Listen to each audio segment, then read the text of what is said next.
오늘 본문 말씀은 하늘에 오르사 전능하신 보좌 우편에 앉아 계시다가 저리로서 산자와 죽은 자를 심판하러 오시리라 라는 사도신경 부분에 대한 말씀입니다.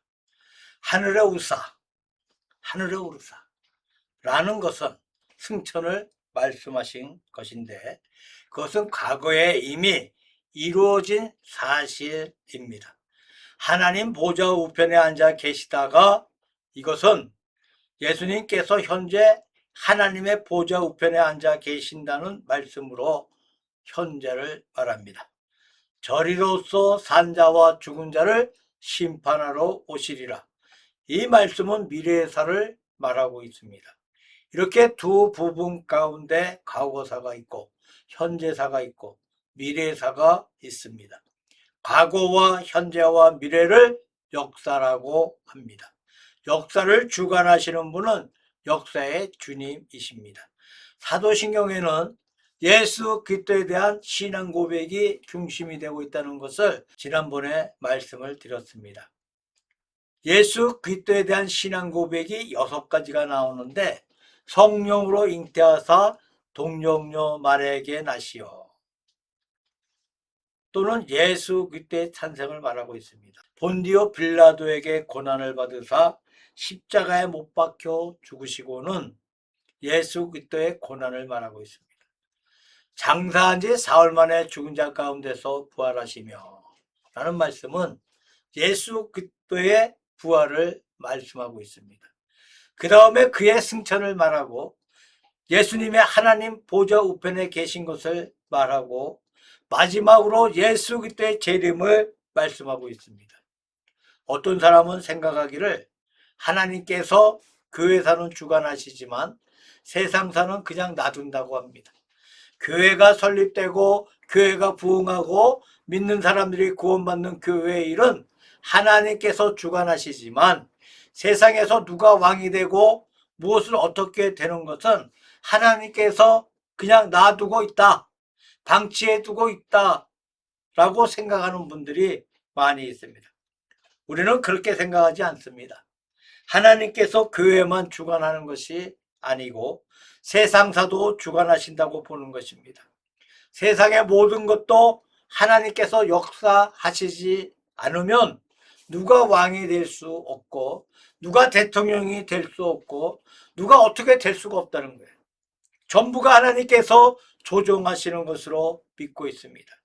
역사의 주인 되시는 예수 그리스도는 교회를 주관하시고 우리의 구세주가 되시고 동시에 일반 세속사, 일반 사회의 역사도 우리 주님께서 주관하십니다. 이것이 우리가 믿고 있는 신앙 고백의 내용입니다. 첫째로 말씀드리고 싶은 것은 하늘에 오르사라는 이 부분을 우리 함께 생각해 보도록 하려고 합니다. 신약의 4복음서 가운데 마가복음과 누가복음에는 마지막 승천의 기사가 나오는데 마태복음과 요한복음에는 승천의 기사가 없어요. 부활의 기사로 끝나고 있습니다. 마가와 누가에는 마지막에 부활하신 후에 승천했다고 말씀합니다. 분명히 승천의 사실은 부활과 결부되어 있는 한 사건이 아니고 부활과는 별개의 사건입니다. 부활하신 다음에 승천하신 사건은 예수 그리스도의 부활만 믿는 것이 아니고 나아가서 이 승천의 사실도 믿는다는 말씀입니다. 사도행전은 누가복음의 속편으로 보고 있습니다. 누가복음은 예수 그리스도의 나심으로부터 마지막 승천까지의 모든 사건을 말하고 있어요. 사도행전은 예수 그리스도께서 승천하신 이후에 교회 부흥을 계승했던 사도들에 대한 기사입니다. 그러므로 사도행전은 복음서의 후편이라고 할 수가 있습니다. 누가복음 24장에는 예수 그리스도가 부활하시고 승천하신 사건이 밝혀져 있습니다. 사도행전에 보면 다시 승천의 사건을 상세하게 말씀하고 있습니다. 우리가 주의해서 볼 것은 예수님께서 승천하실 때에 제자들이 하늘을 우러러 예수님을 자세히 쳐다보고 있으므로 그때 천사가 나타나서 어찌하여 서서 하늘을 쳐다보느냐. 너희 가운데 하늘로 올리우신 이 예수는 하늘로 가심을 본 그대로 오시리라 하며 재림을 약속하고 있습니다. 그러므로 재림은 장차 승천과 같은 모습으로 오신다는 사실을 말씀하고 있는 것입니다. 그러므로 예수님께서 승천하셨다, 하늘에 올라가셨다 하는 것은 어떤 뜻일까요? 어떠한 사실을 말해주고 있는 것일까요? 첫째로 예수 그리스도의 승천은 그의 지상 생활의 종결입니다. 지상 생활의 마지막입니다. 예수님께서 이 땅에 태어나셔서 성자의 지상 생활이 시작되었고 33년간의 생애를 보내셨어요. 그리고 마지막 3년간의 공생애를 보냈고 3년간의 공생의 마지막에 십자가와 부활의 큰 사건이 있었습니다. 그리고 십자가와 부활의 큰 사건 이후에 어디로 가셨습니까? 하늘에 올라가셨습니다. 이렇게 그의 지상 생활의 마지막을 말하고 있습니다. 우리가 예수 그리스도의 지상 생활의 결론을 명백하게 볼 수 있다고 생각합니다. 두 번째로는 예수 그리스도가 하늘에 올라가셨다는 사실은 그가 하늘에서 내려왔다는 사실을 증명해 준다고 보고 있습니다. 요한복음 3장 13절에는 하늘에서 내려온 자, 곧 인자 외에는 하늘에 올라간 자가 없느니라고 말하고 있습니다. 그러므로 예수 그리스도가 하늘에 올라가셨다는 것은 그가 하늘에서 오셨다는 사실을 입증해 준다고 보게 됩니다. 빌립보서 2장에 보면 그는 근본 하나님의 본체시나 하나님과 동등됨을 취할 것으로 여기지 아니하시고 오히려 자기를 비워 사람들과 같이 되셨다고 말씀하고 있습니다. 예수 그리스도께서 하늘의 보좌를 비워두셨다라고 하는 것은 원래 하늘에 계셨다는 말씀이 됩니다. 원래 하늘에 계시다 보좌를 비워두시고 이 세상에 내려오셨습니다. 그러므로 예수 그리스도가 하늘에 올라가셨다는 것은 그가 원래 하늘에서 내려오신 분으로 즉 하나님이시다라는 사실을 밝혀준다는 사실입니다. 세 번째로 승천의 뜻은 예수 그리스도 자신의 승천으로 끝나는 것이 아니고 승천의 선구자적인 첫 열매였다고 봅니다. 고린도전서 15장에 보게 되면 예수 그리스도의 부활을 가리켜서 잠자는 자들의 첫 열매라고 말씀하셨어요. 그러므로 예수 그리스도의 부활은 처음으로 된 특별한 사건인 동시에 그러나 예수 그리스도에 한한 것이 아니고 우리 역시 장차 예수 그리스도와 더불어 부활할 사실을 예언하고 있습니다. 세상의 종말이 되면 죽은 자들이 먼저 무덤에서 부활하고 산 자들은 변화해서 주와 더불어 영원히 같이 있을 것이라고 말씀하셨습니다. 그러므로 예수 그리스도의 승천 역시 우리가 하늘에 올라가서 주와 더불어 영원히 살 사실을 보증해주고 있습니다. 예수님은 세속사와 교회사 두 역사의 문을 여셨다고 봅니다. 어떻게 창세기 1장 1절에 태초에 하나님이 천지를 창조하시니라. 요한복음 1장 1절에 태초에 말씀이 계시니라. 만물이 그로 말미암아 지은 바 되었으니 라고 말씀하고 있습니다. 이것은 천지 창조를 말하고 있습니다. 천지 창조를 누가 하셨느냐? 말씀으로 창조하셨습니다. 말씀이 아니고서는 지음받은 것이 아무것도 없어요. 말씀이신 예수 그리스도 하나님의 아들이 하나님의 대리자로서 우주 만물을 창조하신 것을 밝히고 있습니다. 그러므로 세속사의 문을 여신 분은 예수님께서 천지 만물을 지으셨으니 여기에서부터 인간 역사가 시작된 것입니다. 그 다음에 요한복음 1장 14절에 말씀이 육신이 되어 우리 가운데 거하심에 영원하신 하나님께서 사람이 되시고 우리에게 내려오셨다고 말씀합니다. 그러므로 우리 구원의 역사 역시 예수 그리스도께서 여셨다고 볼 수가 있습니다. 이렇게 예수 그리스도는 세속사와 교회사 두 역사의 문을 다 같이 여신 분으로 우리가 믿어야 합니다. 어떤 신학자가 구속사적으로 인간 역사 정체를 관찰한 적이 있는데 구속사 신학은 대단히 격변되는 신학에 속합니다. 이것은 무엇인가 하니까 성경만 그런 것이 아니고 교회 역사만 그런 것이 아니고 이 세상 역사도 자세히 보면 큰 목적을 향해서 가고 있다는 것입니다. 그 목적은 무엇이냐? 바로 인간의 구속입니다. 우리가 얼핏 볼 때 세상의 역사는 제멋대로 아무렇게나 되고 있다고 느끼기가 쉽습니다. 그러나 사실 그런 것이 아니고 어떤 방향을 향해서 가고 있다는 겁니다. 그 방향이 무슨 방향인가? 하나님께서 인간을 구속하는 거룩한 목적을 향하여 인간의 전 역사가 흘러가는 가운데 있습니다. 우리가 이 세상에 바른 사람과 악한 사람을 비교해 보게 되면 바른 사람들은 끝끝내 양보하고 온유하고 겸손하고 빼앗기고 매도 맞고 얼마나 연약한지 모르겠습니다. 그런데 악한 사람들은 무서워요. 책임도 없어요. 용서함도 없어요. 주저함도 없어요. 마구 악을 감행하고 악한 일을 끔찍하게 행하고 있다는 겁니다. 꼭 잡초와 같습니다. 악은 잡초와 같고 선은 곡초와 같지 않습니까? 그런데 역사의 마지막 무대에 가면 잡초가 아니라 악한 자가 아니라 사필기정이라는 말처럼 의로운 자, 올바른 자가 역사를 지배하고 있습니다. 무엇 때문에 그렇습니까? 농사하는 비유를 할 것 같으면 농사를 비유로 말씀드릴 것 같으면 농부 때문에 그런 것입니다. 농부가 땀을 흘려서 애쓰기 때문에 이 약한 곡식이 마지막에 승리를 거두고 강한 잡초가 맥을 못 써요. 가만히 두면 곡식도 어렵습니다. 잡초가 온 들판을 점령하고 말 것입니다.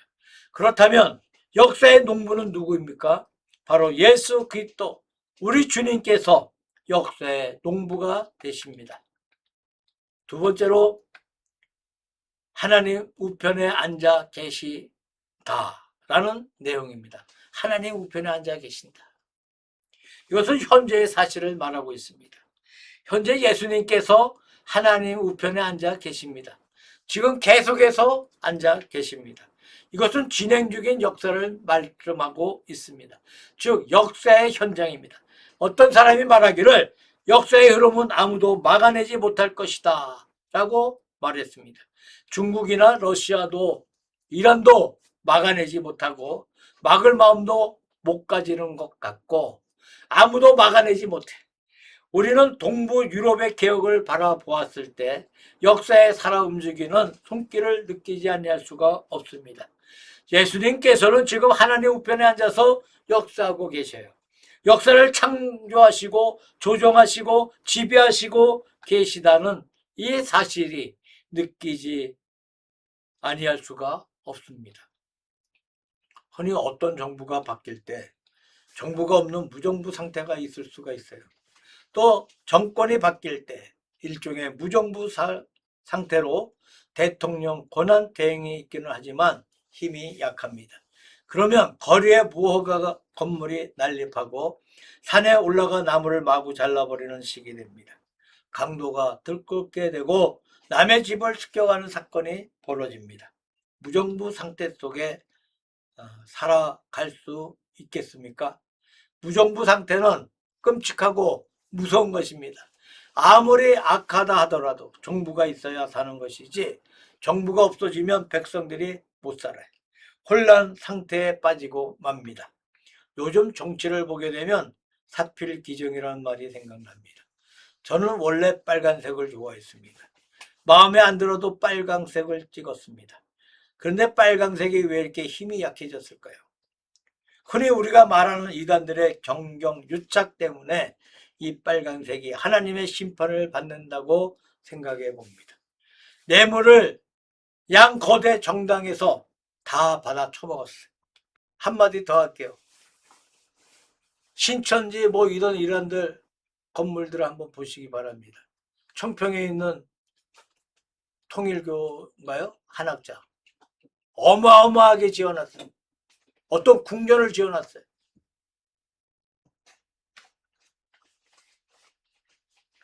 예수님께서 역사의 주인공이 되셔서 지금도 지배하고 계시다는 것을 역사의 흐름 속에서 알 수가 있습니다. 양심의 정부이고 역사의 정부이신 주님께서 하늘의 보좌 우편에 계셔서 이 역사를 지배하고 계시다는 사실 때문에 역사가 어디를 향해 나아가고 있는지를 느낄 수가 있습니다. 그러면 하나님의 보좌 우편에 계신다는 말은 무슨 말입니까? 하나님의 우편에 계시다는 말씀은 하나님의 대리자임을 나타내고 있습니다.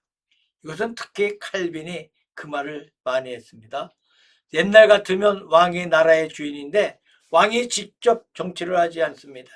왕 곁에 세 정성이 있고 그 중에 영의정이 있어서 왕의 곁에 앉아 모든 정치를 하고 왕에게 품에서 이렇습니다, 저렇습니다, 이렇게 하는 것이 좋습니다 하면 왕이 마지막에 결정을 내려줍니다.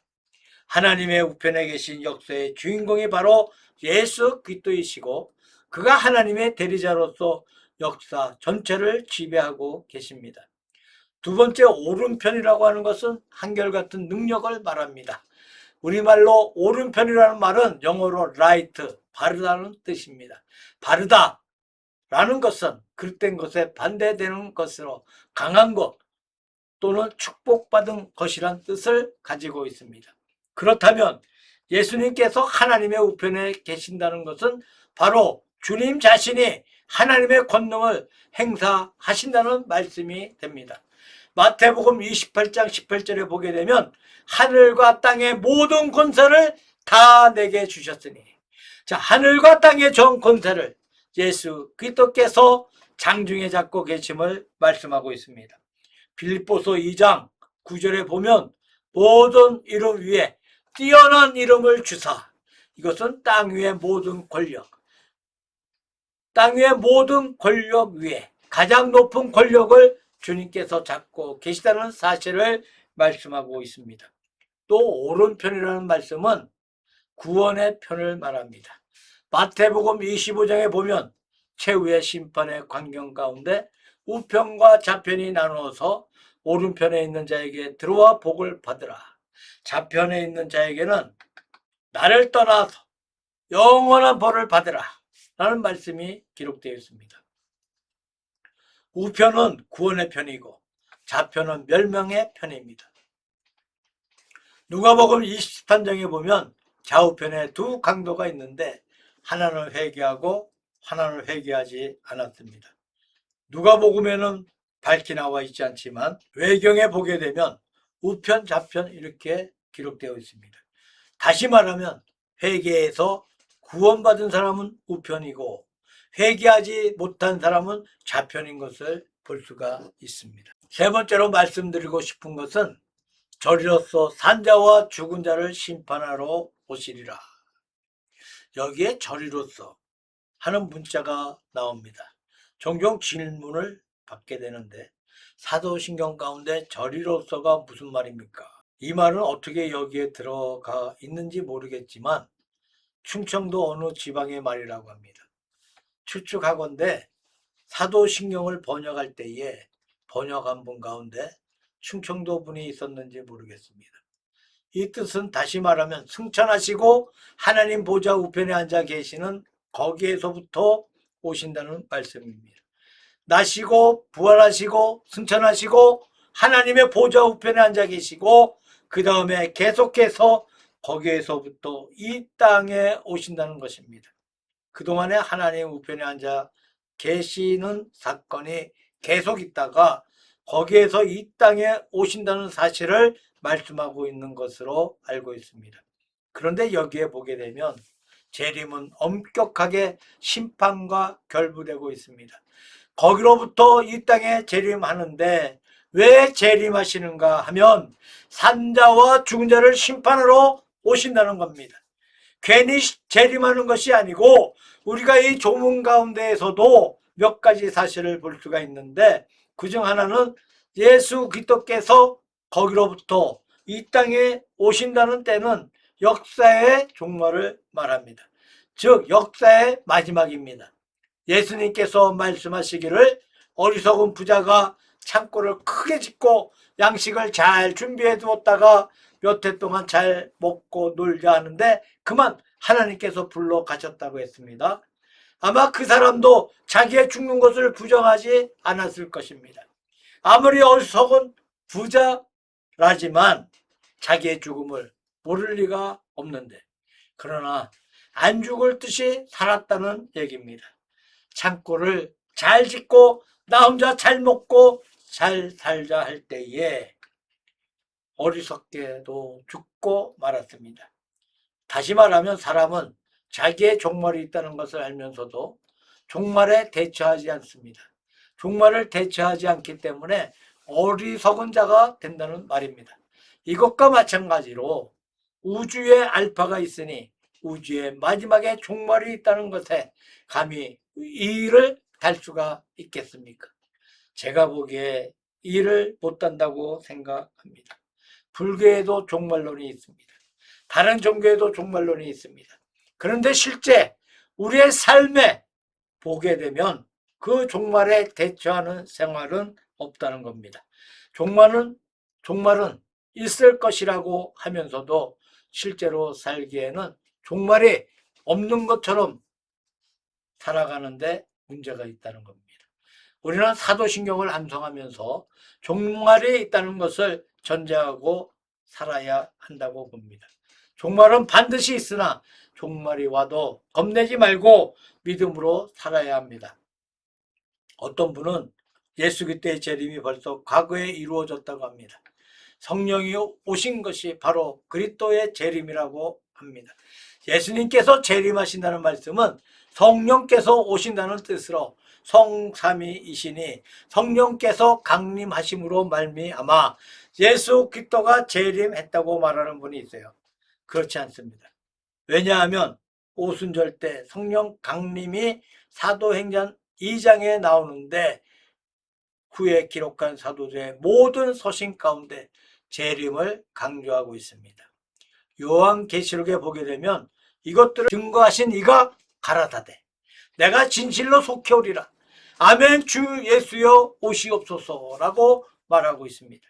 예수 그리스도께서 이 땅에 재림하여 오신다는 말씀입니다. 또 어떤 분은 말하기를 사람이 개개인이 죽을 때 개개인에게 예수님께서 오신다고 합니다. 어떤 사람은 세상을 떠나갈 때 예수님께서 날 맞이하러 오신다 하면서 죽는 분이 있습니다. 이것이 예수 그리스도의 재림이라고 말합니다. 그것도 아닙니다. 그것은 우리가 믿음으로 주께서 우리 영혼을 받아 가신다는 말이고, 예수 그리스도는 장차 세상의 종말에 모든 사람이 볼 수 있게 실제적으로 이 땅에 오셔서 역사의 매듭을 짓습니다. 그것이 우리 신앙의 내용이에요. 성경 가운데 재림에 관해서 반복적으로 말씀하고 있습니다. 어떤 분이 그것을 조사해보고 사도행전 이후 요한계시록까지 150번 언급되고 있다고 말합니다. 마지막으로 재림한다는 사실이 무엇을 의미합니까? 심판하러 오시리라 말씀하고 있습니다. 예수 그리스도의 초림은 쉽게 말해서 농부가 밭에 씨앗을 뿌리러 가는 동작입니다. 예수 그리스도의 재림과 심판은 가을에 낫을 들어 거두는 동작입니다. 요한계시록을 보게 되면 하늘에 인자 같은 이가 앉아서 낫을 땅에 대서 포도 송이를 거둔다는 말씀이 나옵니다. 예수님께서 이 포도를 거두러 오십니다. 어떤 농부가 봄에 밖에 나가서 씨앗을 뿌려 놓았는데 가을에 추수할 것을 잊어버렸어요. 추수를 하지 않고 방치해 두었다는 사람은 없습니다. 반드시 처음에 뿌려 놓았으면 나중에 거두러 나가는 법입니다. 역사의 시초에 예수님께서 이 땅에 오셔서 복음을 뿌려 놓으셨으니 예수님께서 반드시 그것을 거두러 오신다는 것이 바로 재림과 심판입니다. 역사를 자세히 볼 때에 현세에도 인과를 느끼지 아니할 수가 없어요. 사람들 마음속에 악을 행하면 반드시 악의 보응을 받는다. 선하게 살면 반드시 선의 상급을 받는다는 사실을 알고 있습니다. 우리 주변 가운데 보게 되면 그 사실을 역력하게 볼 수 있는데 이것이 역사 속에 있는 현재의 심판입니다. 이 현재의 심판이 무엇을 말하고 있는 것입니까? 종말의 심판의 한 그림자로 볼 수가 있습니다. 현재의 역사가 되는 대로 되는 것이 결코 아닙니다. 반드시 심판이 있다는 겁니다. 악을 행하는 사람은 조만간에 악의 보응을 받고야 맙니다. 또 선에 사는 사람들은 그 선에 대해 하나님의 축복과 은혜를 받고야 마는 것입니다. 그래서 우리 현세에서 진행되어가는 심판의 그림자를 볼 때에 역사의 종국에 역사의 주님께서 오셔서 가장 완벽하게, 가장 정확하게, 가장 정밀하게 심판하신다는 것입니다. 이것이 재림 때에 이루어질 거룩한 심판으로 알고 있습니다. 여기에 산자와 죽은 자를 심판하러 오시리라 라고 말씀하고 있는데, 이 산자는 그 당시에 살아있던 자, 죽은 자는 그때 벌써 죽어서 무덤에 있는 자를 말합니다. 고린도전서 15장 52절 말씀에 부활의 순서를 말하고 있는데, 예수 그리스도가 재림하실 때 먼저 죽은 자들이 일어나서 주를 맞이하게 되고, 그 다음에 산자들이 변화해서 주님을 맞이하게 되고, 예수 그리스도와 더불어 영원히 같이 있으리라고 말씀하고 있습니다. 산자와 죽은 자들의 심판받을 순서까지 밝혀져 있는 사실을 볼 수가 있습니다. 고린도전서 16장 22절에 보게 되면 만일 누구든지 주를 사랑하지 아니하거든 저주를 받을지어다 주께서 임하시느니라 라는 말씀이 있습니다. 여기에서 주께서 임하시느니라, 마라나타, 아람어 마라나타, 주께서 임하신다 라는 말입니다. 이 말은 초대교회 성도들이 인사했던 인사의 말이었다고 합니다. 마라나타, 서로 만나면 그런 말로 인사를 교환했다고 합니다. 초대교회 성도들이 인사하는 말, 마라나타의 의미가 무엇이겠습니까? 확실히 주님께서 재림하신다. 그러니 우리가 어떻게 해야 하겠느냐? 주님을 사랑해야 하는 것이다 라는 뜻입니다. 그러나 주를 사랑하지 않는 자는 저주를 받을지어다 라고 말하고 있습니다. 이렇게 예수 그리스도의 재림을 전제해서 주를 사랑해야 하고 사랑하지 않으면 저주를 받는다고 하면서 초대교회 성도들이 인사말을 나누면서 서로 격려했다고 합니다. 이것이 초대교회 신앙의 한 부분이었습니다. 초대교회 신앙은 우리 모든 신앙의 모체이고 스승이고 가장 좋은 표준으로 알고 있습니다. 그 표준의 내용이 바로 예수 그리스도의 재림이었습니다. 물론 예수 그리스도의 재림을 믿는다고 해서 현세를 무시해버리고 도무지 일도 하지 않는 그것이 아닙니다. 그러나 우리 마음속에 주님께서 오신다. 그러므로 주님을 사랑해야 한다. 그러므로 사랑하지 아니하면 저주를 받는다. 벌을 받는다는 이것이 우리 마음속에 살아있는 신조가 되어야 한다고 생각해 봅니다. 우리 주님은 역사의 주님이 되십니다. 그는 과거에 승천하셔서 현재 하나님 우편에 앉아 계시고 장차 거기에서 재림하시어 역사의 종국을 만드시고 심판하셔서 역사를 매듭짓는 것이 신앙 고백의 내용입니다. 단순히 고백만 하고 마는 것이 아니고 우리 마음속에서 우리 생활의 신조가 되고 생활의 목표가 되어야 한다고 믿습니다.